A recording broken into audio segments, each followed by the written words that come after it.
Time to connect with our chartists as well. We've got Kunal Bothra as well as Nooresh Mirani joining in. Morning, gentlemen. And Kunal, the recovery that we staged yesterday was rather impressive. And by the way, the broader markets as well joined the party. And how do you think that, like we've been talking about, irrespective of what's going on across the globe, the kind of commentary that we're seeing, we're on our own path? Seems like so. I think it's a good sign over the last couple of days that the markets are trying to at least realign with how the global texture has been over the last many weeks and over the last 1.5 odd month.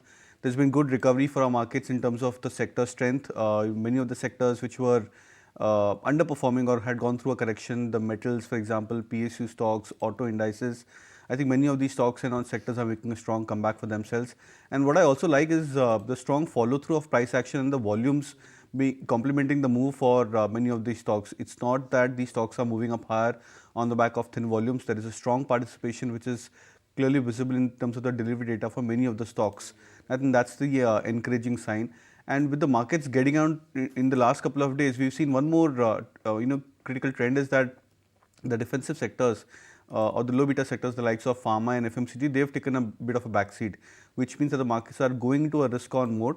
I think that could probably indicate that we may have formed a short-term bottom at 21,700, 800 mark on the index. We could now be looking at maybe another 100, 150 points scale up on the Nifty over the next couple of days. 22,400 could be a target for the index. Right. Nooresh, hi morning. What do you think is going to lead this pull up on the Nifty? Would it be Reliance, L&T which have made the move, or would it be some of the defensive sectors or even metals for that matter? So I would expect the leadership to come from banking names. That's a sector which has not done well over the last few years. It has underperformed in a major way.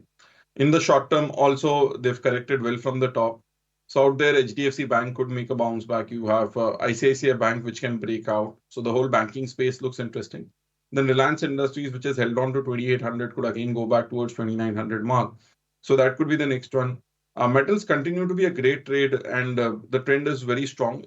The only reason I don't call them leaders on the index because their weightage is low on the Nifty.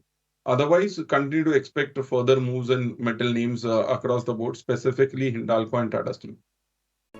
If you like this video, then like, share and subscribe to ET Now.